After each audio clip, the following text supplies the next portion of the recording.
Check in the headphones, Aka. Okay, how's this sound? I see it was unmuted.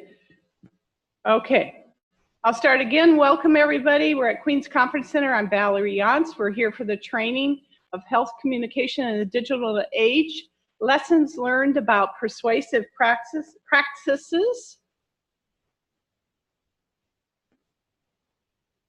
Let's see, why am I not? Okay, there we go. Got started again.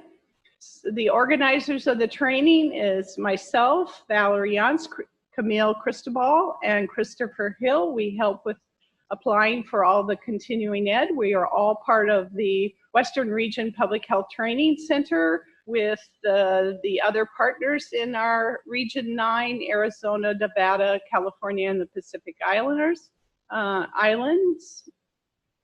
We have our different sponsors, the Public Health Training Hui, the University of Hawaii Office of Public Health Studies, Western Region, which I already mentioned, the Public Health Learning Network, which links all of the regional centers together in one network. And of course, we're very thankful for Queens Medical Center, the Queens AV team here and staff who allow us to work out of this location and have this wonderful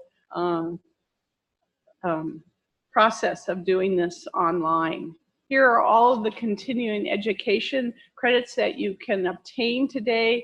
1.5 contact hours for these 5 groups, and the numbers in red are those that are specific to whatever continuing ed group that you're attached to that you will need.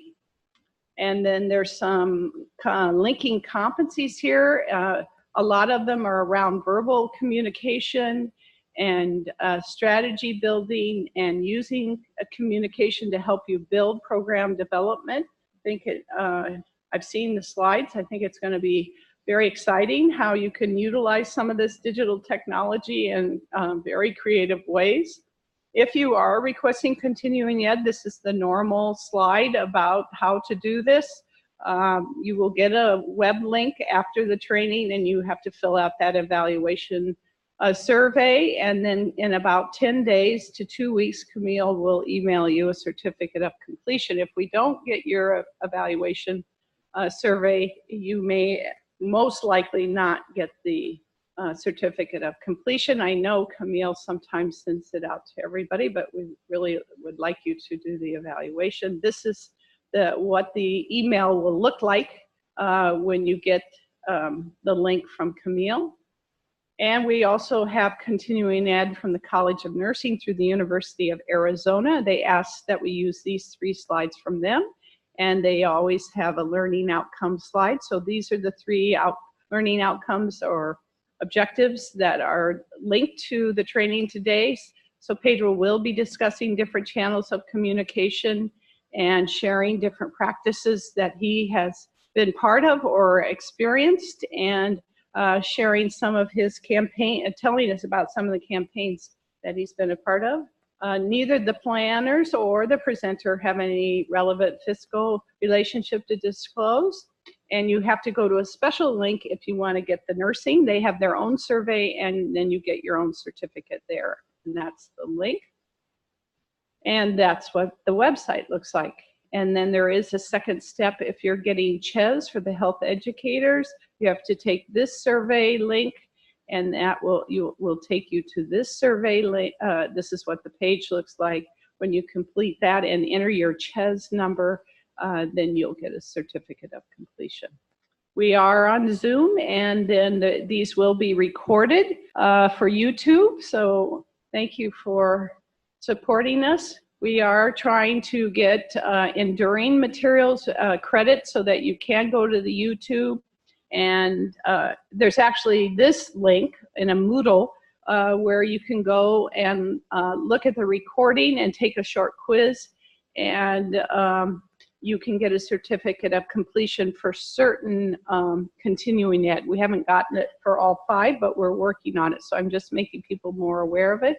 And one more logistics. I don't know if you've ever seen the front of the building that we're in. This is Queens Conference Center on the corner of Beretania and Punch Bowl. And this is the shot if you were standing out by Beretania, and that little blue arrow is showing you the front door that nobody uses because it's considered an emergency exit. But on December 14th, that is the door. Anyone that wants to come into the auditorium to attend the last training of this year, you need to come in that door, because Queens is having their employee lunch, and it will be in this big parking lot where we usually enter, and they do not want us, they'll have wires and all kinds of machines set up, and they do not want us to enter from the usual entrance off of Punch Bowl. So please enter from Beretania next month. The handouts, you should have gotten the link from Camille for the 4 things, the PDF of the PowerPoint, the CHES instructions, the CNE instructions, and next month's flyer. And if you're in the auditorium, you should have picked up these 2 flyers, and you'll get your certificate of completion afterwards. Now we get to the good stuff. This is such a good picture of you, Pedro. When you sent this to me, I was so happy to have it. Pedro is the owner and the founder of Social Marketing Hawaii, and I think I might have known him before he even started this company. And when he started it, we were just thrilled. This is an area that he's very passionate about, social marketing. And but that's not the only thing he does. He happens to be the Deputy Director of Mental Health America of Hawaii. And he happens to be the Hawaii Advocacy Director for Caring Across Generations. And if that isn't enough for him to do, he loves to do community theater. He just told me he's going to be at Manoa in January in a play. So if you want to come and see him act, do that. I try to go to all of his plays. And he has his MPH from the University of Hawaii Office of Public Health Studies, and that's where I met Pedro. And almost the first day I met him, I was taken with his not only his charisma and his kindness, but his creativity. He is full of great ideas, and I think you're going to see a lot of them today in the slides. So I'd like to invite him up here and have you hear about his presentation on health communication.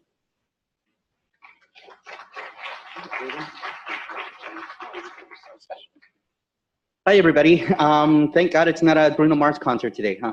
Because I don't think anybody would be here, or any of the people who are in Hawaii would be online. Thank you so much. My name is Pedro Haru. I am awesome. And not only because I've worked on a lot of the campaigns that are relevant in Hawaii. As Valerie mentioned, currently I'm also employed at Mental Health America of Hawaii. I'm the Deputy Director. We've been working a lot of, using a lot of these things there. And I am, before that, I worked on a lot of different campaigns, and you have this, I mean, you can take a look at this. It's all different kinds of things. But what I'm really awesome is because I have a dog. I have a rescue dog, and I've always loved dogs. And we recently got this dog from the Humane Society. It's been about 4 or 5 months, I think. Even though we've had the opportunity to have a dog for a while, and everybody would say, well, you know, you're moved into this place where you can have a dog. Why didn't you get a dog? Why didn't you get a dog? Why didn't you get a dog? I'd say, well, they're expensive. You know, their dogs are very expensive. And you say, no, you just go to Humane Society and it's like $30.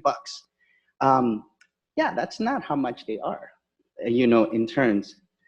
I think that social media is a lot like a free puppy. The idea is really wonderful, and it seems really great. And they say, oh, you know, it's free and it's so easy to do, and everybody has one, and, you know, basically, but then you start counting up, you know, the food and the shots and the vet visits and, you know, all of those things. Not quite so free, are they? That's very similar to the way that we talk about digital communications. That the idea is that, yes, you can acquire something very cheaply and very easily, but the maintenance of it is actually very costly as far as the resources that we have. So that's and even though they're a lot of fun to post pictures of, you know, they can make you a lot more popular with other people, it's still a lot of work. So today, that's sort of what I'm going to be talking about, is to saying, how do we invest in something that is important, that is relevant, that is technologically advanced, but still using tried and true communication, health communication models. So we're going to go over an overview of social marketing and digital communications. We're going to talk about defining the problem, choosing the target group, et cetera, all the way down to evaluation. So let's jump in. The idea of what is social marketing, it is not social media. Those are two different things. Social marketing has been a study that has been worked on since the 1970s. And what it's usually defined as is a process for influencing human behavior on a large scale using marketing principles for the purpose of societal benefit rather than commercial profit. So the idea is that all these marketing principles, everything from selling Coca-Cola to the way that you sell a Volkswagen, instead of using those to sell Volkswagens and Coca-Cola, you use it to change behavior for the better, for some sort of societal benefit. Centers for Disease Control has adapted this model and really worked on health communications and how does it particularly apply to it. But essentially, it's all the same thing, whether you're talking about health communications, effective health communications, or social marketing. But it is not an end product. Social marketing is not an end product. It's a process that you engage in. It contains behavioral goals. We'll go over this. It's consumer oriented and it uses marketing principles. We'll go through each of these things. What it is not is social media, like I mentioned. Social marketing does not mean social media. That's a communication tool. Social marketing encompasses all communication tools. It is not a program or policies with no audience research. So a lot of times we pass laws, for example, that really don't have a lot of research into place. You know, somebody said this, and so we passed the law because of it. That's not the way that social marketing works. The idea is that it has to have large-scale research, and it's not a theory for behavior change. You can use theories of behavior change, trans-theoretical model. You can use, the health belief model, whatever it is. But this is a process. This isn't a theory of behavior change. So, and as far as why we want to use the social marketing principles when we're talking about social media or digital content, is that we want to have a process for every type of communication, whether it is digital, whether it is social media, whether it is free or not, that is evidence-informed. I use the term evidence-informed versus evidence-based because all of this technology is still emerging. If anybody tells you that they're a social media expert, they're lying, because it changes almost on a daily basis. And I open up your Facebook on your phone every few weeks just to see that the buttons changed. And now you have to click on this other thing, and you were so used to clicking on this thing to post a picture, and now you have to click on these other things. It changes so much that there's really a lack of expertise in our community because it's constantly changing. But we also want it to be congruent with the other communication tools that we're using. I can't tell you how many times I worked on campaigns or worked in projects where the digital person is completely segregated from the rest of the program. And the reason is because they might be younger and they understand technology, and so they get to do whatever they want. That's not the way that this works. The idea is that all of your communication channels should be congruent and should be going through the similar process. And then the idea is that we want to use social marketing so that it's useful to our audiences, because it's consumer oriented. The main purpose is that it will be useful to consumers. So we're going to go through the steps of the steps to social marketing. And as going through those steps, I'm going to talk a little bit more about digital communications and how it relates to digital communications. And in particular, because this is sort of the elephant in the room, is social media. How do we tackle social media? So the first part to social marketing is having a behavioral statement. You identify the problem that you want to address. I want to get people to wear seatbelts.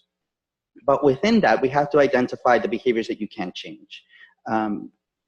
Maybe, you find out that people who are female are more likely to wear seatbelts. Well, you can't change the gender of people so that they're more likely to wear seatbelts. Or you can't change the socioeconomic factors, perhaps, within your own grant program. So what are the behaviors that you can actually change? And then you focus on one behavior. This is hard for public health people. We tend to want to do everything all at once. We want to throw the entire kitchen sink. The problem is with communication channels is that you have about 7 seconds to make an impression. So you're not going to be able to change multiple things on one communication channel. So the best practice is to focus on one behavior that is observable and measurable that you can change. That's how social marketers look at it. If you're saying something like, you know, I want to build awareness, that's not observable. It might be measurable, but it's not observable.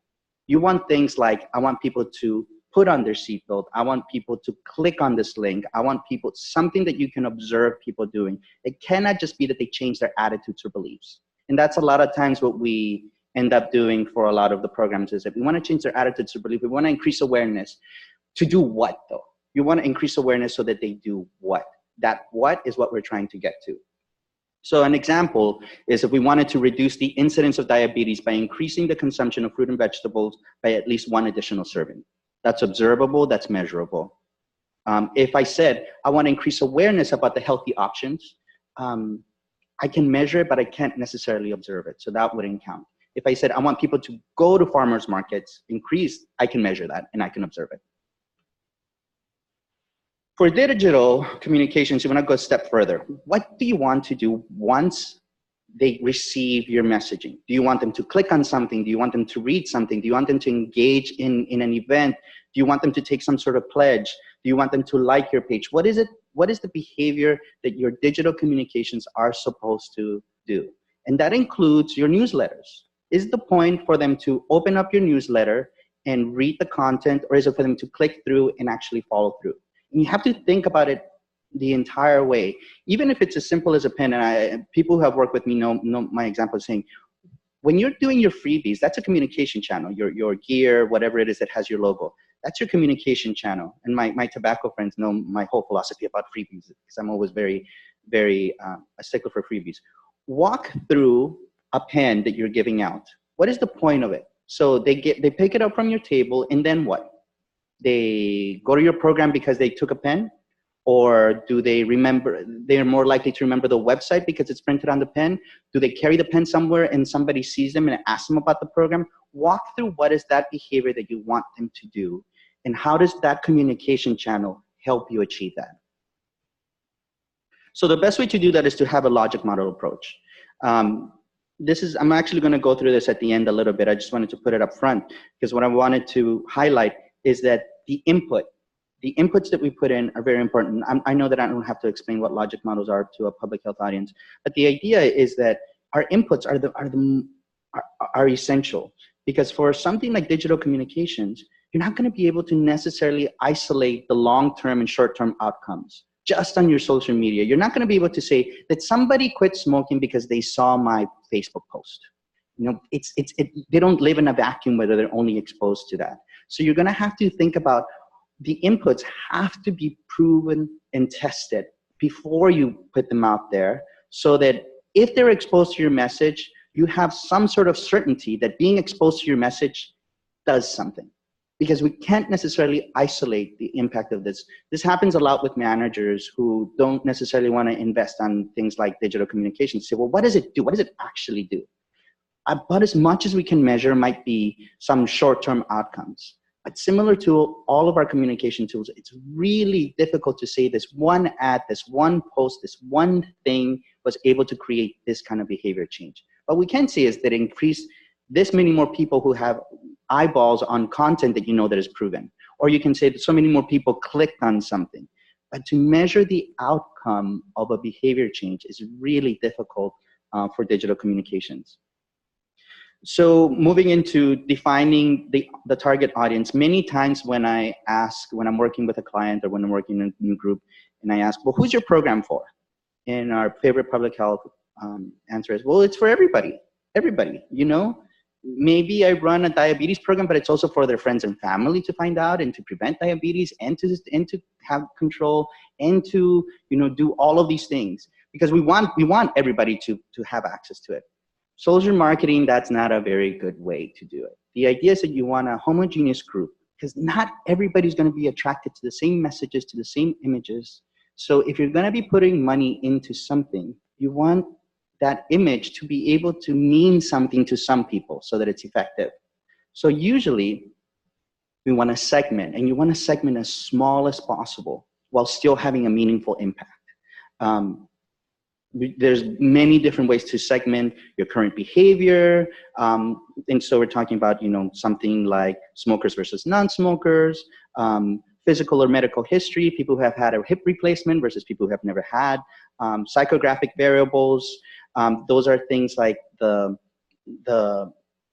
what you engage in on a daily basis. What I often talk about is a mom who has a 2-year-old child has a lot in common with other moms who have 2-year-old children, regardless as to where they live or what age difference it is for those moms, because they engage in very similar scenarios. Readiness to change, family size, ease to reach, geography, where do they work. If you talk to somebody who works at Bank of Hawaii, they're going to have very similar experiences versus people who don't work in banks. Or people who work in any kinds of banks sort of have very similar experiences versus people who work in retail versus people who work in service industry. They tend to have very similar experiences and have a language and familiarity with each other. Usually the weakest way to predict behavior is whether they're male, female, what age they are, and what is it that makes them, a cohesive group according to our CDC, BRFSS guidelines. That's usually how we tend to break up people, right? However, how old are they, and are they male and female? And maybe we break up teens and younger children, or however it might be. But those tend to be the weakest predictors of behavior. Those other things, how they behave, what they do in their day-to-day, are usually stronger predictors of behavior. And of course, there's other ways to segment that I'm sure all of you could think about. This is an example of what we did for the Hawaii Tobacco Quit line when I was working on the communications. So we had to look at, where do you place your resources? If you have a set amount of resources, where are you going to place them to be able to create advertising communications for a group that is going to make these resources useful? So we split them up into short-term male smokers, short-term female smokers, long-term male smokers, and long-term female smokers. When we looked at the qualities that each of these possessed, short-term male smokers, the idea is that they always talked about saying, yeah, when I have a family, that seems like a good time that I'll quit smoking. Short-term female smokers said the same thing. Long-term male smokers would say, yeah, since I started a family, I kind of thought about quitting, my kids, et cetera, et cetera. Long-term female smokers were always different. They would always say things like, I think the kids should mind their own business. And they were always very different to the rest of the smokers. When we talked about money, most of them would talk about the importance of money. Usually short-term female smokers, there was not, money wasn't an issue for some reason. Focus group time, again, it wasn't as big of an issue. For long-term female smokers, they would say, listen, this is the only thing that I do for myself. This is the only thing I spend money on. And you want to take that away from me. The peer pressure, you saw peer pressure across all the groups and saying, yeah, the younger smokers would say, yeah, a lot of my friends smoke. A lot of female smokers would say, no, not a lot of my friends smoke, and it does kind of bother me. A lot of male long-term smokers would say, yeah, a lot of my coworkers are quitting smoking. Female smokers would say, I don't care. I don't care who smokes or doesn't. I still go outside and do it. And then when we talked about readiness to quit, the shortest readiness to quit was for long-term female smokers. So the idea is, of where were we going to place our resources based on this information? And obviously we were able to hone down target demographics that were much more specific as far as readiness to quit, as far as how long had they been smoking, as far as is money an issue for them when we were creating our target demographic. Your target demographic might also include legislators if you're working in advocacy.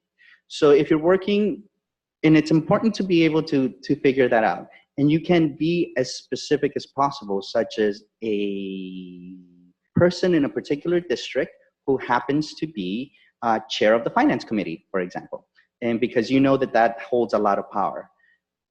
If that's your target demographic to move in advocacy, your communication should reflect that. So I'm going to show you this example. I'm going to show you this.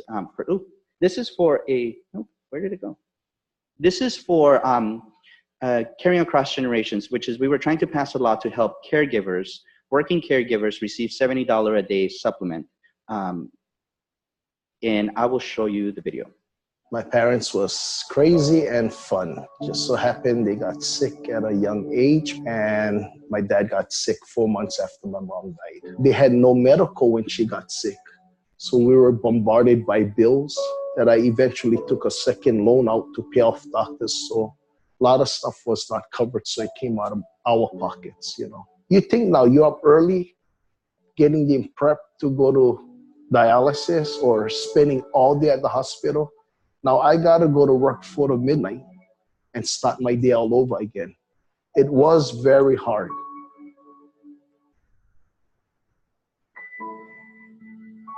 If I could have had the program back then, I could have had a lot of relief, stress-free, couple hours every day, probably. To give me 3 hours a day with that $70 to bring somebody in for that 3 hours. Maybe that time gave me and my dad 3 hours just to go do something. So I'll let that play out. But essentially, these were done as pre-roll for YouTube videos. So it was explicitly created to be a digital communication form. We chose the imagery so that very early on, within the first 5 seconds that you saw the video, you would see a local face and you would hear a local voice. Because the idea is that that would make it less likely for somebody to skip through it who was here locally. Then we targeted specific zip codes around the area of a particular legislator who had large influence. We picked this particular person because it's her neighbor. It's a family that she knows, and we use her image. We use the images of his parents because that's people that she grew up with. We were able to hone down that was their neighbors. She grew up knowing this family. We honed down our target demo to say there's one particular legislator that we're trying to influence because we believe that she has the ability to create this. So as clearly as possible, and it's still an effective message for other people to take a look at. We didn't compromise anything, but you have the opportunity to be able to choose your images, to choose your voices, to choose the stories that you are targeting if you have a really clear demographic in mind. So next step in social marketing is conducting audience research. That the idea of what you want to know is you want to know what they know, you want to know what they want, and you want to know why they do things. That's essentially what you want to do. And if you don't know that, then that's what is considered your information gaps. And if you are working on cancer prevention and you're doing sunscreen behavior, you're trying to increase people to use sunscreen, do you know why they don't engage in it? Would be my big question. Why don't they do it? Why is it easier to go out? And do you know exactly what motivates them? Is it the price? Is it the idea that it's too cumbersome? Is it that they want to be tan? Is it that all of the above? But which one of those behaviors is it? And if you don't know that, then you won't be able to create a very good, effective messaging. So what are some of the ways that we are able to obtain that information? Always obviously research for already existing data, even from other states. Humans tend to be humans, and even though we're from different regions, we tend to be able to glean information from other places. One of the big things, I've worked with every major research firm in town, and they always complain about researching neighbor islands, because as much as we want to in public health be inclusive of neighbor islands, they always say, there never seems to be very much differences, statistical differences. We say, well, it's important to still be able to go through. But with that in mind, you are still able to get a good amount of information from already published research, even if it's not directly with the population that you're working with. Obviously, you can do surveys, focus groups, key informant interviews, gatekeeper interviews if you can't get to the population. Snowball sampling is just a way that, let's say you're working in a small group and you train people to say, can you go and ask 5 people to ask 5 people about these questions? If you have a small group, that's particularly effective.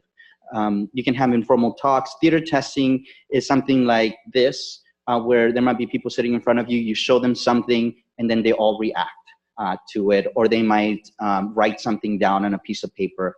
Online panels are getting a lot cheaper for people. If focus groups have been cost prohibitive in the past, online panels have been useful. Intercepts is, you show up at a certain place. If you're doing a drowning prevention campaign, showing up at the beach and asking questions of people who are going swimming.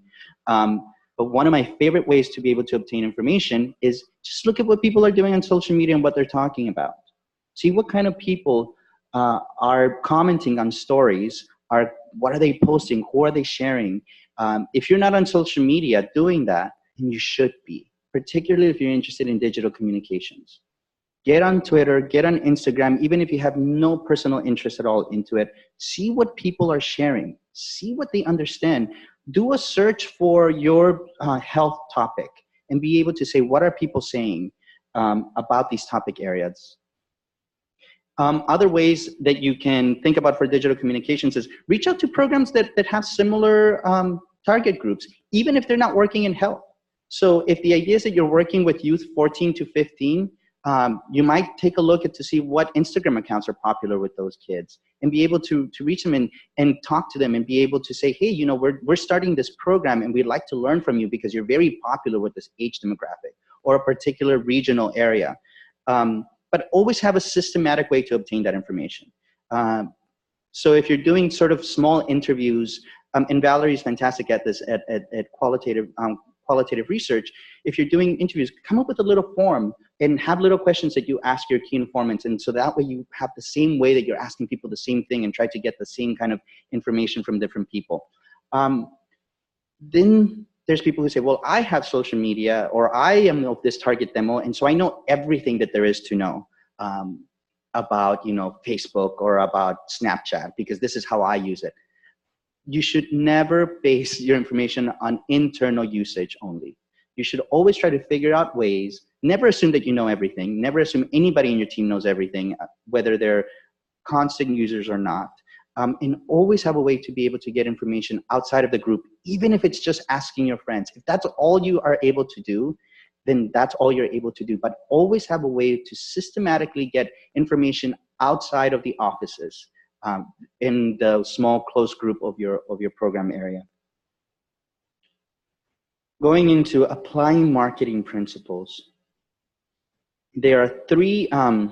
So sorry, let me go back to this. So at this point, let's say you have defined the problem, you figure out what is the behavior that I want to change, and what is the behaviors that I can focus on. You figured out who the target demographic is, and then you're going to conduct the audience research. You conducted audience research to be able to inform you, what is your audience like and not like.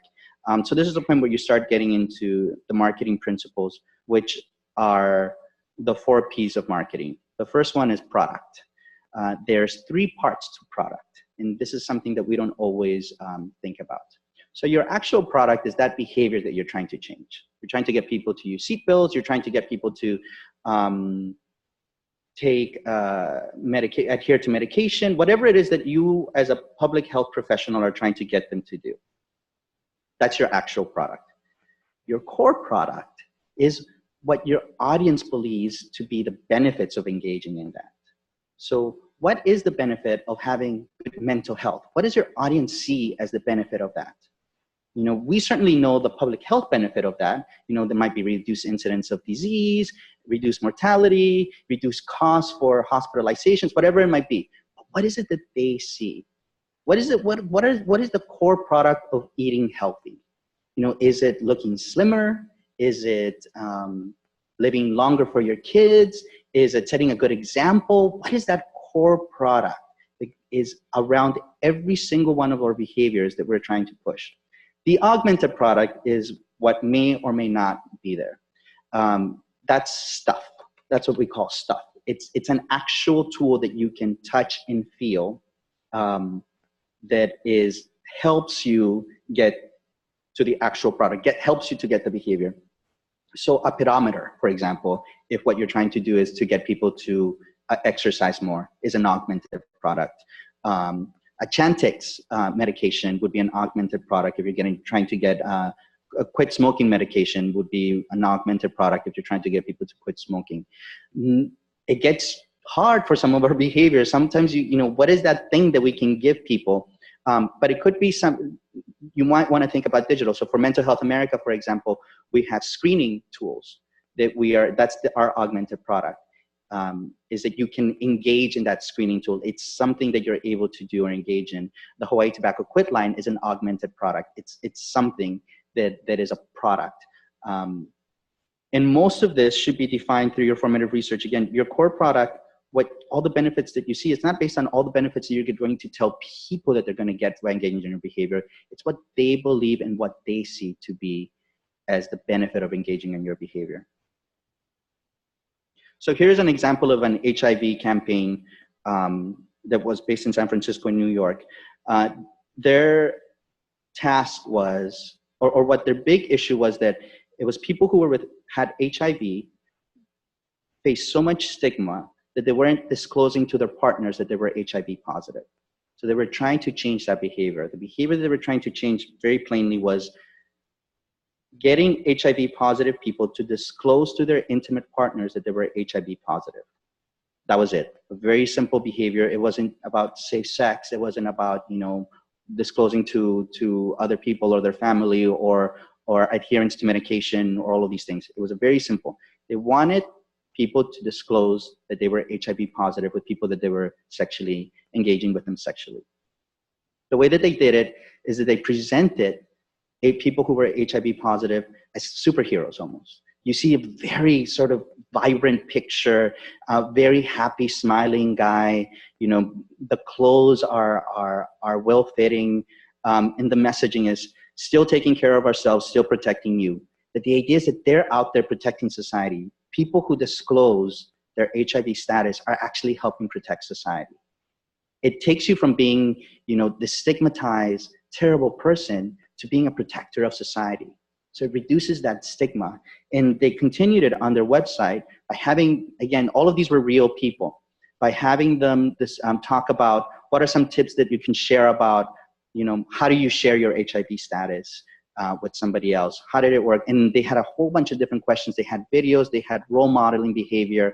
But the idea and the messaging and thrust of it was in changing the perception of people endangering other people to protecting them. Oh. So I'm going to the second P, which is price. For every behavior that we want to do, there's a cost and a benefit. So everything, a Coca-Cola has a cost. So how much does a vending machine? I haven't drank soda in so long, but in a vending machine, how much does it cost? Like $2 maybe? Maybe I'm speaking to the wrong people, aren't I?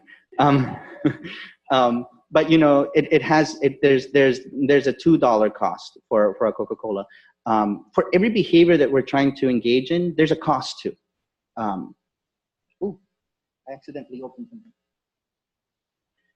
There's a cost too. Do I talk about it? Yeah. So we have to be able to identify those for every single one of our communication tools and for the behaviors that we're engaging in. So, for example, if we're talking about using a condom, and this was, sort of our old public health campaigns, getting somebody to use a condom.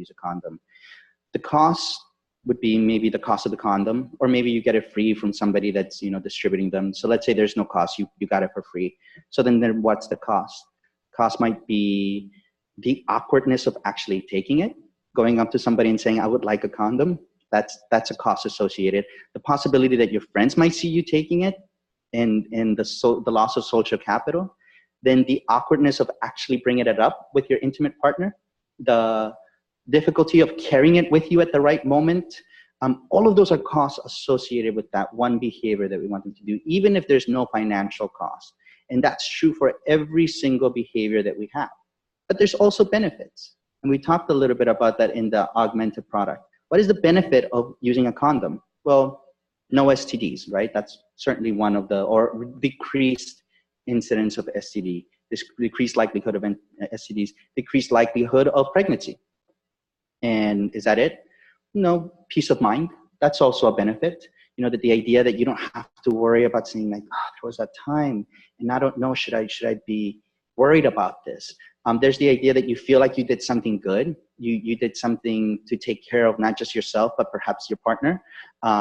There is the idea that I might not have to pay for 18 years of a child going through life and possibly more with our today's economy. There's all of those benefits that are associated. What you want your messaging to do is to minimize the barriers and maximize the benefits. That's the exchange that you're trying to do. So, but in order to do that, you need to know what people see as the barriers and as the benefits. And a lot of times we don't. So if we talk about, you know, what is the price of signing up to your email list? Everybody has email lists. You know, sign up for my email list. Sign up for my email list. Is there a cost? No, it's free. Well, is there? Well, the cost, I would say, there's clutter in my email. That's a cost. And I could possibly be missing important emails because I'm, you know, open up my email in the morning and there's like 25 of stuff that I don't want to read and maybe 3 that are really important. And all of those 25 are cluttering up my email and my time. It could be that it's not relevant to me. When you give me a thing to sign up on, I don't know what you're going to send me. Is it going to be useful? Is it going to be about, you know, things that I want to read about, or is it all going to be just about you? You might ask me for money. You might ask me to donate later on. This might be free later on, but then you're going to make me feel guilty. You're going to keep asking me for money, and that's a cost. Then you might ask me to go to things or join things and, you know, say, you need to come to this training or you need to go to that thing that we're telling you to go to. And you might even share my email with other partners that I'm really not interested in. Or you might be sending me stuff that I'm not interested in at all, that I thought I was signing up for A, and all of a sudden you're sending me A, B, C, and D. All of those are costs associated. So most of us are part of, or maybe even run email lists. Do you know your benefits to your email list? What is the benefit to signing up to your email list? We know our benefits from our side, saying why we want people to sign up for our email list, but what is the benefit of the person signing up for your email list? And are you communicating that to them? That's a very simple and small change that we could do when we're asking people to sign up for our digital communications. So I'll give you an example. This I Love Dogs website. This is how they ask you if you want to sign up for their email list. You say, would you do anything to ensure your dog was happier and healthy? And you click either on absolutely or no. That's a pretty creative way to get people to click yes. But once you click yes, and then say, then we created something you'll love. If you're somebody that cares about your dog, then we created something you love. Our free email newsletter is packed with tips for keeping your dog happier and healthier. And they also tell you that just for signing up, they're going to donate 1 meal to a shelter dog. Now, did they address, did they minimize the barriers and maximize the benefits? Yes, I 100% signed up for that email. That's a lot of benefits. I know exactly what I'm getting. I can see myself. I can understand what is coming up, and I can see all the benefits to signing up to this email list. Very good way to do digital communications, I think. Our third P, I was thinking, I have to think about for a second, our place. So this is, when we talk about places, we don't only talk about the literal place. Places, what we call is what is the channel that you will choose? It might be literal place. If it's something such as a movie, you're gonna place ads in a movie or in a mall or something, it might literally be placed. But a lot of times we're talking about which communication channel are you gonna use? And there are some questions you have to ask yourself. You wanna ask yourself, what are the channels and places that your audience trusts or frequents? Where your audiences uses the product, and the decision point where your audience will decide to use your product. So this is really important. Here is an example. I ran a communications campaign for the University of Hawaii Manoa Alcohol Project, which was to reduce the incidence of binge drinking amongst UH Manoa students. One of the things is that we said, well, what are the channels and places that your audience trusts or frequent? It's like, well, for this particular thing that we're talking about, it's like they do like going to the bar, so we should think about doing something at the bars, because that's where our target audience will be. Where your audience uses the products, you know, well, where are they going to need messaging about not binge drinking? Will be at the bars. Like that, like that's a great place, you know. The decision point where your audience will decide to use your product. This was important. So in focus groups, here's what students told us. They said, by the time I get to the bar, I already kind of decided what kind of night it's going to be. Like, I'm not going to get a designated driver or stop drinking or something because I saw a matchbook that said don't drink and drive. Like, I've already made those plans ahead of time. So that's not where the decision point is as to what kind of night it's going to be. So even though it makes sense to do promotions at the bar and saying don't drink and drive, they're saying I already, you know, have plans with these friends, and I know, you know, what time I have to get up in the morning and all these things, and I've already made all those plans. So by the time I get to the bar, I've already decided whether I'm having 2 or 7. Like, I already know what kind of night it's going to be. If it's going to be a late night or if it's going to be a quick. So it's way too late to be doing that. And said, plus, I really don't want to be hearing those messages while I'm at the bar. Like, I'm just going to turn it over. Really important, for example, when you're advertising in things like a stadium. Is that the right place? Is that where people are going to hear about our health messages? Is Facebook a place where people want to hear about, you know, making healthier decisions? It might be, but do you know that from your audience? And one of the big important parts is, you know, who is your audience most likely to trust in regards to the behavior that you're promoting? So when we're talking about particularly what kind of images to show, who are you going to be putting in front of in your communication messages, is that you have to think about that. Who do they trust as far as the behavior that you're promoting? For digital media, we have to ask ourselves when we're talking about place, does your target market use the suggested media channel? And it does change. Just because everybody has a Facebook doesn't mean everybody actually uses it. If so, how often do they use it? How much time do they spend on it? Again, is it the right place where they're likely to listen to your message? And what kind of messages do you need to have for them to listen to you? That's important. So maybe they do go on Instagram. Maybe they do like healthy messages on Instagram. But what kind of imagery, what kind of information do you need to have on there so that it's relevant to the people who are on Instagram? So let's talk I want to talk a little bit about the types of social media so that we are all on the same page. So there's blogs and microblogs like Tumblr and Twitter. There's social networking, which are general, which is Facebook. That's what Facebook is. There's specific social networking like LinkedIn, which is particularly to do business relations. Sermo, has anybody heard of Sermo? I don't see any hands. So that's a particular social media for doctors, for MDs, so that they're able to share information with other MDs. And they do take advertisements. So that's for those of you who are working on medical populations as a target demographic. And then there's obviously dating sites as well that are also considered social networking. There's multimedia sharing, which is what YouTube, Instagram, Snapchat are considered. There are user reviews like Yelp and TripAdvisor. Do not discount looking up your different organizations on Yelp and TripAdvisor. Department of Health has a Yelp that I don't think anybody has seen. And what they always talk about is the terrible parking, as we all know. Discussion forums like Reddit. And then there's bookmarking sites like Pinterest or Delicious or StumbleUpon. So I want to go explain these in context. So let's say, you know, I want to explain social media, explain through a donut. So on Twitter, I'm going to say, I'm eating a donut in 140 characters or less. That's actually been doubled now. So you can actually do more than 140 characters. On Instagram, I'm going to post an artsy picture of a donut. On LinkedIn, I'm going to talk about my donut eating skills. On Snapchat, I'm going to show a clip of me eating a donut that you won't ever see again. On Facebook, I'm going to post a long rant and an article about donuts and my favorite thing about donuts. On YouTube, I'll post a video of me either making or eating my favorite donut. On Pinterest is a recipe of my favorite donuts. And on Yelp, it's here's my favorite place to get donuts. It's a little odd, but the idea is that they do have different languages. So as funny as this is, the message that I wanna convey is just like the way that you are able to tell when somebody's not a native speaker of your first language, you're able to tell when people aren't using these languages correctly. You're able to tell when somebody is on YouTube posting what really should be going on an Instagram story.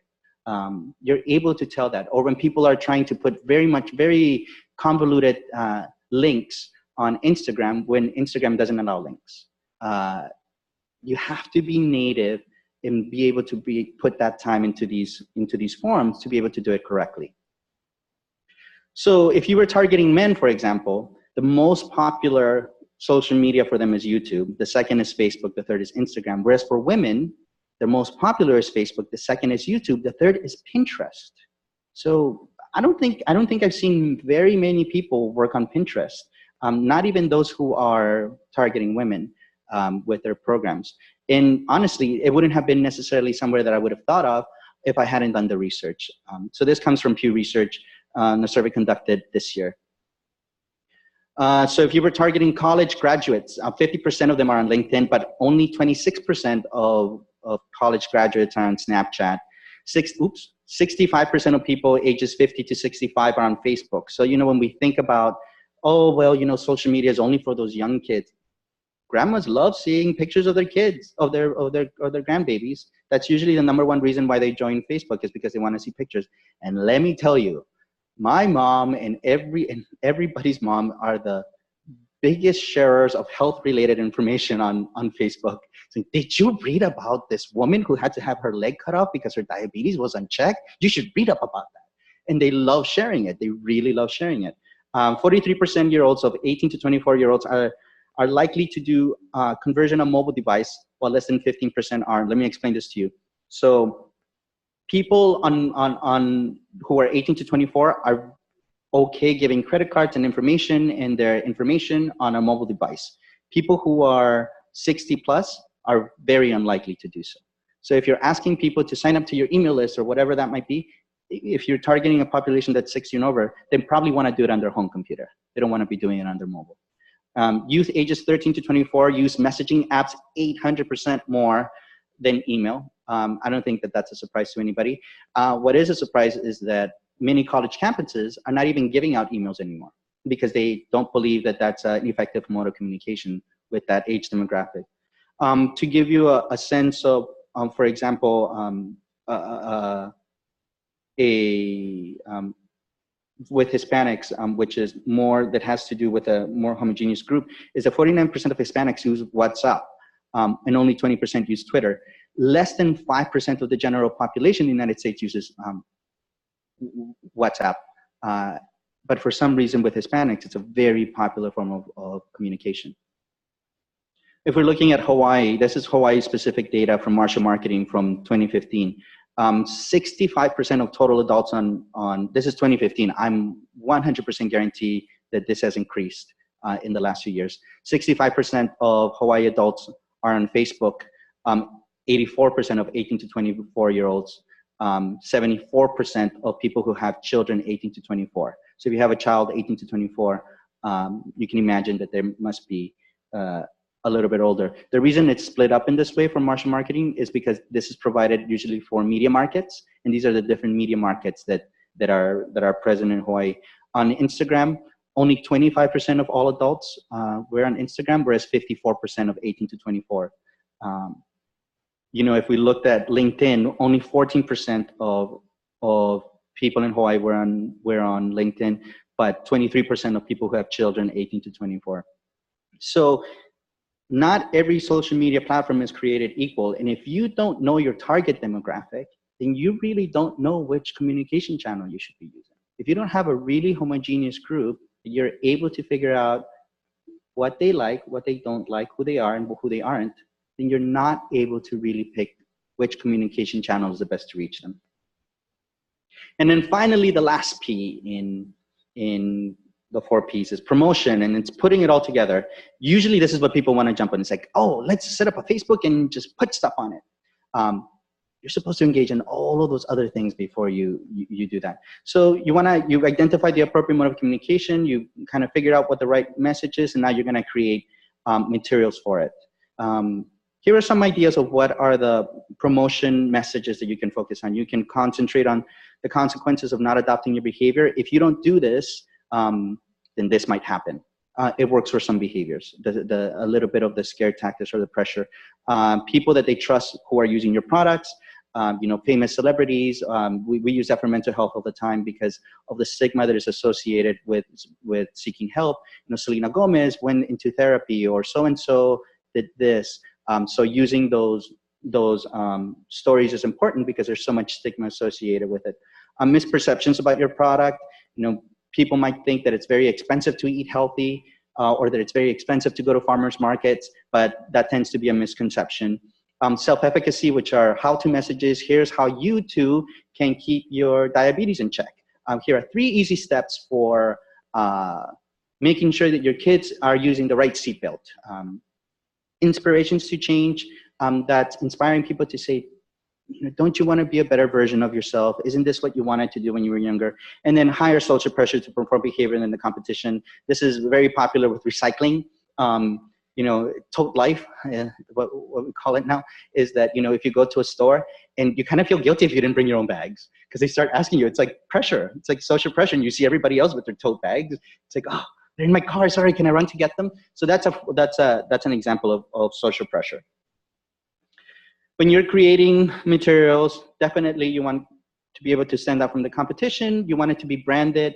So even when you're creating digital products, you want them to have some sort of brand so that they're able to trace it back, particularly when things are shareable and they can download it onto their own phone and then reshare it from their own accounts. You want it to have your own little logo so that they know where it came from.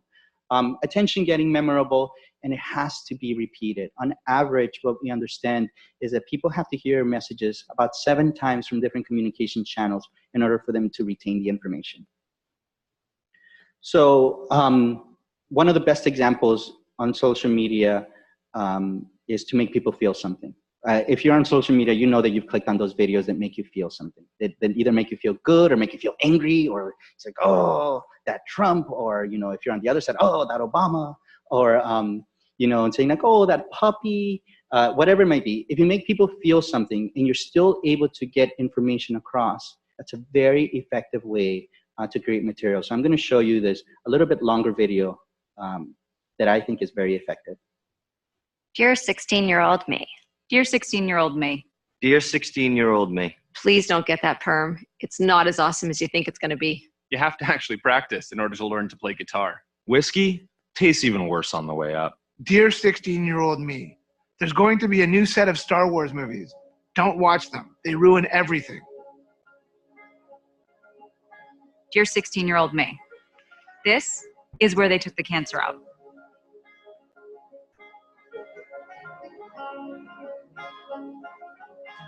It was something called melanoma. It's called malignant melanoma. Malignant melanoma. Malignant. That's not a very friendly word. You'll be diagnosed when you're 28. 18. 36. 29. 22. It's a tumor that starts in your skin cells, the cells that give your hair and skin color. It's not just skin cancer. Well, it is. Well, it is. But not just the Cut it out and it'll be fine kind, unfortunately. It's the kind that you have to catch before it spreads. Because it spreads so fast. So fast. To places like your liver, your lungs, your brain. Yours will be a really rare kind in your left eye. And that's when you'll find out. That melanoma can show up on your tongue, the palms of your hands, and the soles of your feet. Your doctors will tell you you're lucky that you caught it early. Yours will tell you that you need aggressive treatment. I'll have to tell you it might take a year of chemotherapy. And you'll need to do some of the injections yourself. Dear 16-year-old me. You're doing okay. You're strong. But there are some things I want you to know. I wish I'd known. That one bad sunburn before you turn 18 doubles your chances of developing melanoma. That fair skin and red hair means that you're at a higher risk of getting it. As if ginger people didn't have enough problems. That you're at higher risk if you've got more than 50 moles. And if you have a weakened immune system or a family history of skin cancer. I want you to know the outlook is very good if we can catch it early. But you have less than a 10% chance of surviving more than 5 years if we don't. Dear 16-year-old me. Spend more time with family. They mean everything. If I had one piece of advice for you, don't start the tanning bed. I know you want a healthy glow, but it's going to double my chances of getting melanoma. Sunscreen. Yes, I agree. It's a huge pain in the ass, but so worth it. Please. Your skin's like an elephant. It never forgets. Dear 16-year-old me. Helping spread this message is how you'll honor Glenna's memory. At 16, she's already an incredible lifeguard. She loves the sun and the beach and tanning, but she just doesn't know. She'll be diagnosed when she's 22 and will lose her battle when she's just 26.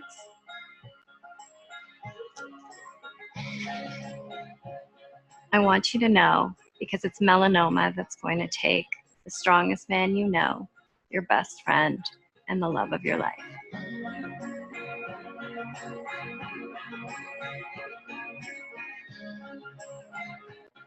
Dear 16-year-old me, Don't be afraid. This isn't about being afraid. I want you to be aware. But melanoma is a young person's disease. It is the second most common cancer in children and teenagers, and one of the most common in young adults. And it can be deadly.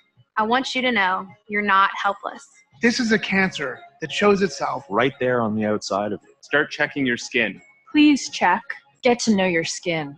Get to know your skin. Start checking your skin. If a new mole shows up, Or if when you have starts to change color or size or shape or feels different. If something seems out of place, get your doctor to have a look as soon as possible. Know what to look for and get help. These are all signs your skin could be developing cancer. You brush your teeth every day, maybe even floss. Okay, we both know you don't floss. But just once a month, I want you to check. It takes 10 minutes. 10 minutes. Dear 16-year-old me, I do realize you're not actually going to see this, but someone else will, and it'll make a difference to them. Dear someone else. Dear somebody else. If you're watching this, send it to a 16-year-old you care about. Send it to anyone who was once 16. Or soon will be 16. Send this. And check yourself. Educate yourself. You can download tools and information about melanoma here. Share this link. Tweet this link. Post this to your Facebook.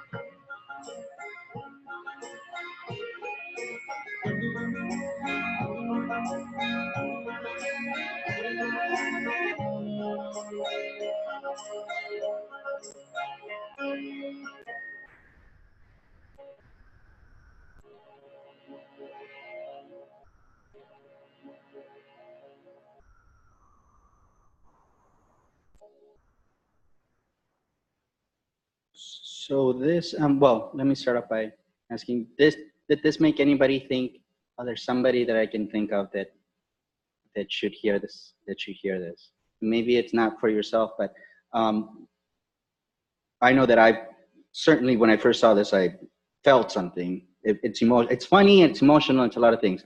I feel like I'd learned something, and I feel like I want somebody else to see this. That's the idea of what you definitely want on social media and on digital communications, is you want people to share your information. Second of all, there's very easy to do steps. They talk about very easy to do things. Check your skin, maybe if you're not at risk, then send it to somebody who might be at risk. They also picked up you're able to tell what the demographic is. They're going for young people who have light skin, maybe even ginger, who have behaviors of not wearing sunscreen and being in the sun. Those are very specific behaviors, a very specific demographic. But it's able to include other people by saying, but if you know somebody who fits that demographic, go ahead and send this to them. This is important to them. And that they actively say, send this information to somebody. We don't do that enough on our social media and digital communications, but we ask people saying, send this, actually give this to somebody else, do this behavior. And it's obviously very nice and very good. So they're very able to assess the effectiveness of this coupled with other communications. This was done originally in Canada, and they saw sales of sunscreen more than double after this communications campaign. And then they were also able to track. This was their most effective social media piece, and it was shared. It's been shared. I think it's been seen over several million times on YouTube alone. And then finally, so with that, I'll jump into the idea of how do we evaluate these efforts. There's 3 levels of evaluation that we talk about: the pre-testing, the process, and the impact and outcomes. And then pre-testing, that's when you want to test the efficacy of your materials with a small segment of your target demographic. The process is when you confirm that you followed all the steps that you said you were going to do. If you said, well, I'm going to create an email list that it's about giving tips, important tips about sunscreen, did you actually do that? Did you actually do what you said you were going to do? Or did it start verging into a little bit like a community resource list and you didn't actually give any tips of what you were intending to do? And then the impact or outcome is confirming that your materials impacted the behavior. During the pre-testing stage, you want insights into whether the materials or channels were appropriate and acceptable. You want to test your messaging, your materials, in whether they're culturally acceptable. And the whole point of this is that you don't want costly mistakes. In public health, we don't have the ability to go back to the drawing board most of the times. We have a grant or a small amount of funding, and we have a one-shot time. Sometimes it's a one-time campaign that we don't have any other access to ongoing resources. So we don't want to make a mistake. Big companies, they're able to, if an ad doesn't work, they check it out within a week, 2 weeks, 3 weeks, and then they create a new one. That's the way that it works. We don't have the ability to do that. Usually to create one message has taken so many approvals and so many people. So pre-testing is the best chance that we have of avoiding those costly mistakes. So during pre-testing, what you want to assess is something attention-getting? Is it clear or easy to understand? Is it relevant? Does it persuade you to do anything? Does it make you think? Is it credible? Do you believe it? Is it generating the desired behavior or action? Would this actually make you do, after watching this, would you be likely to do this? I have a feeling that the people who created that last video that I showed you took this very much to heart. I see all of these things very clearly well developed, that they had thought through all of these questions. During the process evaluation, what we're looking at is the amount of money and resources. This is what we call the bean counting, a lot of the bean counting. Money and other resources spent, the number of activities, number of product, number of people who receive your materials. Did you follow the model? Did you follow your budget? Whereas the impact and outcomes evaluation is when we're looking at things like who was aware of your program during its evaluation period. On the short term, midterm outcomes might be which determinants of behavior were changed, and then long term are, did they have the intended effect or unintended effects on behavior or health problems. But what I want you to remember is that social media or digital communications or anything is only part of your overall program. It is not tasked with changing behavior all on its own. And that's really important, and sometimes we forget about that. And particularly people who are not ready to invest in digital communications because they think, well, it's expensive and what is it going to do anyway? We don't ask that same thing of other communication channels. So, well, what is that brochure going to do anyway? Why should we print it? Why should I put something down on paper and give it to people? Because it's a communication channel, and part of what we're doing needs to be part of communications. And we don't say, well, what did that brochure do? Did it change people's behavior? Did it change people's attitudes and beliefs? The idea is that it's part of your arsenal of tools, and we have to look at it as such. It will probably not be your only medium of communication. Therefore, it's really difficult to precisely point out how well did this work on its own. And it's absolutely very difficult, just like any other communication means, to really define its absolute outcome.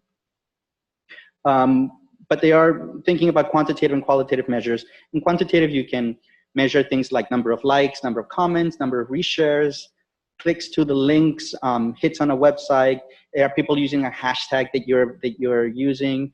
You can also measure the demographic engagement of people. And you are able to do things that through evaluation tools. There's Hootsuite dashboards where you're able to, it measures the type of people that are being exposed to your messages in reportings that look like this. There is Summel reporting, which has reach and impressions. It is one of the few tools that is able to measure Instagram reach. There is Sprout Social, which has really cool demographic information. It does cost money though. Google Analytics also gives you website traffic, so that you're able to tell, is your social media pushing people to a particular website or a pledge or something else that you have online. But then for qualitative measures, what you want to be taking a look at are things like, what are the kind of comments that people are leaving? Are they leaving helpful comments? Are they complaining about the things that you're putting up? Because not every kind of engagement is good engagement, right? If people are just complaining about the things that you're doing, then that's a form of qualitative information that you're able to assess. What kind of content are people liking or choosing to reshare? That's also a qualitative form. And that's able to give you some piece of information later on to say, oh, I should continue to do that kind of content. If there's a particular email that you sent out on your email list and people seem to really like that, they responded to that, you know, that's a big cue that that's the kind of information that you should be sharing more. As far as measuring the impact, it's easy if you have a product. So it's easier if you have, you know, I need people to go to this program, or I need people to download this link, this you know, toolkit, or I want people to pick up my you know, healthy aging manual or something like that. If you have that, then it's easy because then you can just count, you know, did it change or did it not? A lot of times we don't have that, right? We don't have that product that we can say, did people engage in it more or not? So it's really hard in particular for prevention efforts because you can't really measure the absence of something, right? So it's really difficult to say, you know, when we're looking at the video, they were tracking the sales of sunscreen, but it's still a prevention method that it could be that a lot of people, if they just didn't go into the sun as often, you can't measure that as much unless you're doing a population-wide survey before and after. So the best way to do it is to create a logic model so that you have some sort of sequence. And the basis content should be consistent with what we know is in our respective fields, what is best practice in our respective fields. So that's when I go back to saying your input is really important. What are you basing that content on social media? What is it that is your input? Are you just coming up with things because they look cool, or are they evidence-based messages that have been tested and proven? If it's evidence-based messages that have been proven, then all you have to do is think about how do you present them in a way that is relevant to the audience, that is relevant to the communication channel. But if you don't have that evidence-based input, then it's a lot more difficult to figure out whether it had any impact or if it's meaningful at all. So here's a sample logic model that we did for the Hawaii Tobacco Quit line, that the idea of the inputs were evidence-based things like CDC guidelines, our own original research, national research. The activities for social media were to put encouraging posts and saying you can quit kind of things, quick tips, positioning the program as free because it had been tested that telling the people that the program was free was an effective way to get them to use the program, and showing role modeling behavior. So we used real people and shared their stories. And then the outputs were things like getting at least 1,000 likes, getting at least 5 likes per post. This was early social media, you know, not a lot of likes. That at least 5% people would click on the links that we posted, and at least 250 visitors per month to the website from our social media posts specifically. The short-term outcomes were increased exposure to the program and increased knowledge of the program, all the way to increased participation of the program. But the idea of how it started is if we didn't have those evidence-based messaging to begin with, it would have been really difficult because then even if 10,000 people were exposed to the messages, so what? What does it matter? So 10,000 people were exposed to terrible messages. It doesn't really matter. But if 10,000 people are exposed to messages that you say are proven and tried in other communication channels, then that's meaningful. Even if you're not able to prove that there's an outcome directly to that exposure, because that message has already been tested. So this is a new project that we're starting with Mental Health America of Hawaii. It's called Live in the Na'au campaign. It's the Live in the Na'au campaign. It's specifically on Instagram. This was part of our college mental health initiative. The idea was that we needed to create bite-sized chunks of information for college students. Something that they could say, I can do that. I can, you know, this is a very simple, self-contained bite-sized piece. So something like breathing, you know, it's a very simple message. Where they were at was on Instagram. And so the idea with the Instagram is that it has to be highly visually appealing. It cannot have links because you can't click on links. So the entire post had to be self-contained, and they're not going to sit there and read a novel or a research paper. So the language that was chosen, the imagery that was chosen, the communication channel that was chosen was all based on the research as far as the target demographic was concerned. It's a very new project. Please all like it because we're just starting it. So please, if you have Instagram, hit like on it. But the idea is that the basis of it is evidence-based, tested, Live Your Life Well program that was developed by Mental Health America of Hawaii. Mental Health America National, based on thousands and thousands of surveys and decades of research. So the content is solid. All we had to work on was the branding, how do you present it, and the communication channels based on the target demographic that we had developed. Now, with all of this, remember, and I'm gonna open it up for questions in a little bit, Val. Even if you do everything right, all campaigns can fail. There's a degree of social cohesion, there's a culture shift, complementing or discouraging policies or laws, competing messages, uncooperative gatekeepers. I still always point back to, I forgot what year this was, but the year that Michelle Bachmann was running for president, and she went on TV and talked about how HPV vaccines caused cancer. And it completely derailed a lot of the HPV work that was done. The governor of Texas at the time had signed a bill and had to backtrack after Michelle Bachmann went on TV and scared people and saying that HPV vaccines cause cancer. So you can't control things like that. And things like that are viral, obviously. So even when you do everything right, things have an opportunity to go wrong. And then, actually, I'm going to skip to this one. For social media, some social media best practices, remember that content is king. What you are sharing is important. It can't just be about experiencing what's easy to share. You want to be social on social media. If people post comments, respond to them. They want to be responded back. That's what makes it social media. Don't delete critical comments. Use it as an opportunity to address it. What my recommendation is, you can address it once and then ask them to follow up with you offline. Think of thirds that we usually talk about saying you can make a third of useful information, a third of self-serving information, like come to our events, open up this link for us, or something that is very self-serving, and a third that is just kind of fun or supplementary information. You can start, if you're just getting into social media for your organization, start with Facebook. It's just the easiest and has the most analytics. Unless you're might be dealing with youth, which youth are flocking away from Facebook. 1 to 3 posts per week are plenty. Most of these channels don't display information sequentially. So it could be that if you post every single day or multiple times a day, they might get a lot of posts from you all at once, and that's annoying. People just don't like that.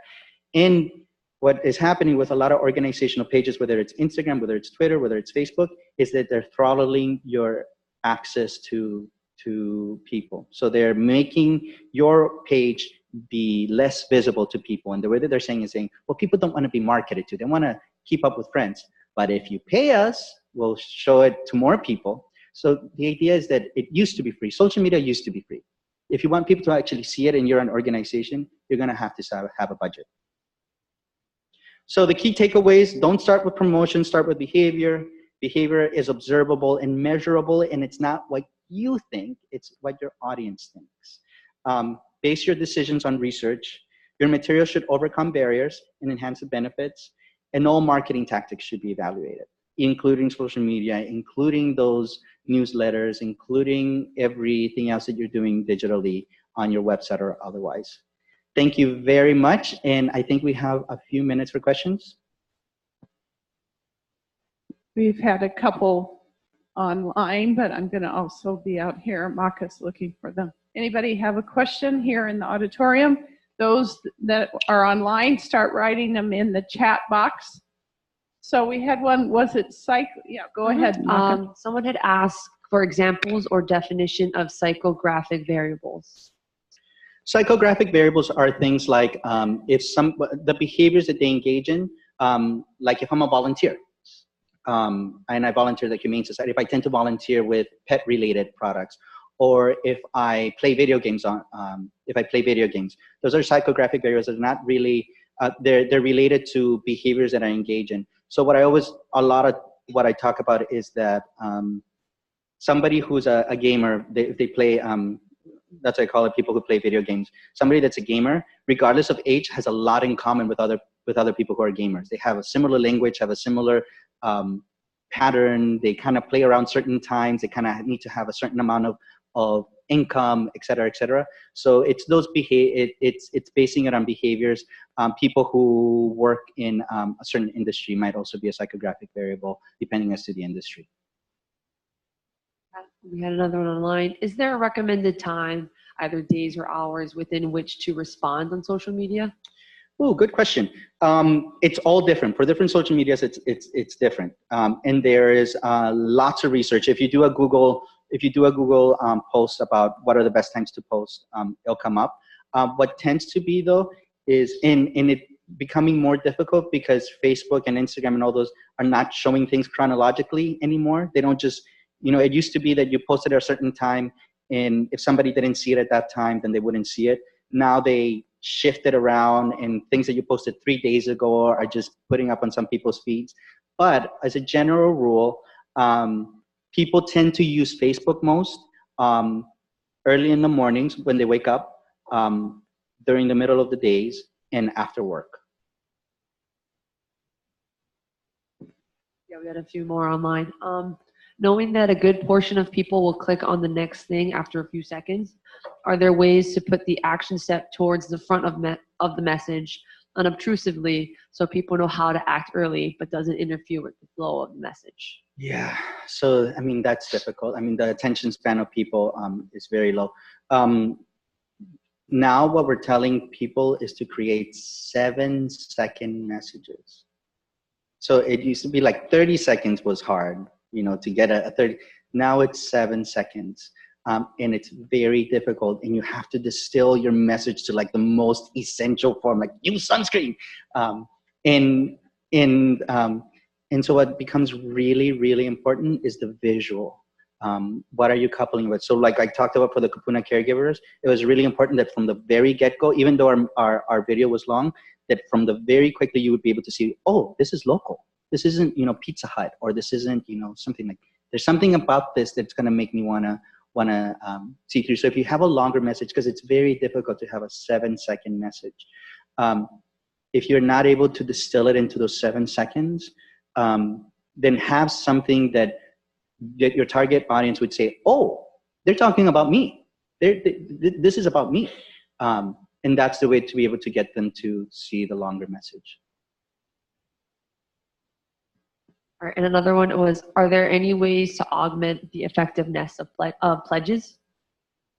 Oh, good question. I think pledges aren't used enough. So what we have learned from psychology is that, there are pledges like, I won't drink and drive, or I'm going to, eat more healthy, or whatever it might be. They use them a lot in the military, these ethics pledges, like here's how I'm going to behave, and here's how I'm going to. And what they found out is that most people don't think about these things. They don't think about, like, you don't go around thinking, how I should behave on a day-to-day basis according to, all of these guidelines. So by having a pledge, it pushes from the back of your head, from something that is on something that you have to think about. And once you make somebody think about something, they're more likely to engage in that behavior. So even though there's no teeth, it's saying, well, what does this pledge do? This pledge says that I will grow up and not smoke in the future. What does that do? They can still smoke. They can. But now you've made them think about a behavior that probably nobody else has made them think about. Make an active decision. Once somebody makes an active decision on something, they're more likely to engage in that behavior than people who have never had to make that decision, because now it's going against your own self-prescribed beliefs and values. So to make a pledge more effective is make them make a decision, have to make a decision, a yes or no, and make it be customizable. That's the way that I used pledges in the past, is that you can say, here are 3 things that I agree to do, but here are 2 more things that I want to add on to this pledge. So we did that for an underage drinking campaign, where it was a pledge, but it was, you could choose to do things like, I won't drink before the age of 21, or choose, I won't get into a car with somebody who has been drinking, or I will take the keys away from somebody who has been drinking. The idea is that not everybody's going to be in the same place, but we wanted to give people the opportunity. And by having that, that flexibility, it really resonated more with the kids, rather than having just a standard pledge that saying everybody's agreeing to these things. There were like 2 or 3 things that were universal that we said that we asked people to be a part of, but overall there were ways to customize it, and that seemed to really resonate. We're almost out of time, but two quick questions from me. I've seen several of your presentations. This one was so well put together. Thank you for taking us through the pieces that make up social marketing and how you use social media to make that happen. So that page that you did so well with the 8 different social media uses of the donut was so clear, but also sort of overwhelmed me because I was like, you started out and say, no one is really staying current with social media. It can change overnight. So how do I deal with a page of 8 different social media when I'm running a campaign and stay current or check them all, or any guidance on how to handle all that? Yeah, well, first of all, you definitely, you start off with what is your target demo, right? So if unless your target demo is younger people, I would start looking at Facebook. I mean, that's just that's the largest population and easiest way. But I will point out that the #1 search engine in the world is Google. #2 largest search engine in the world is YouTube. People go on YouTube and ask it questions. How do you do this?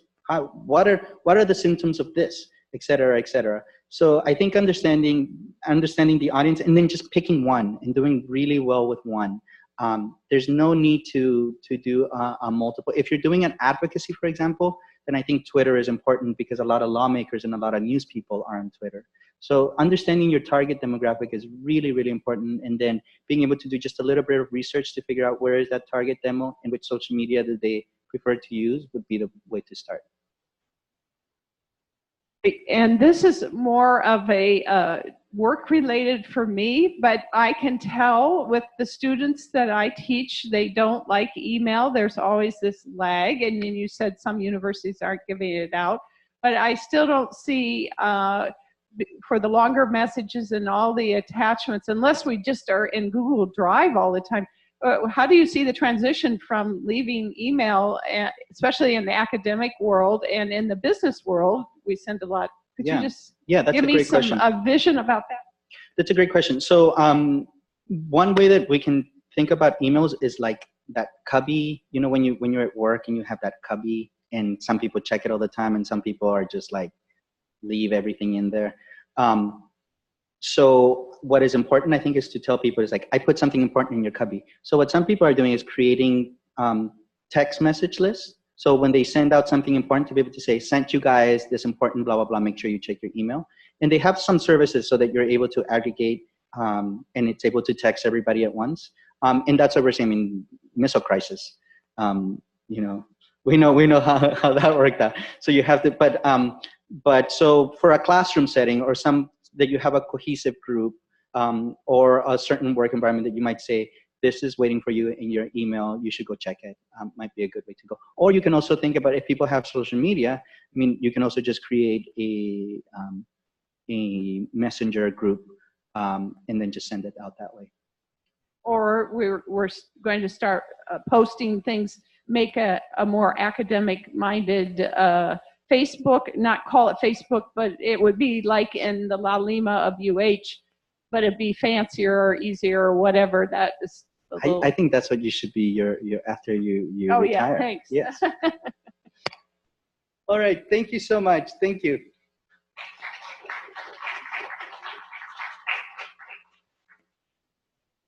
Yes, thank you. And please turn in your evaluations. Thank you, everybody online who came. Bye.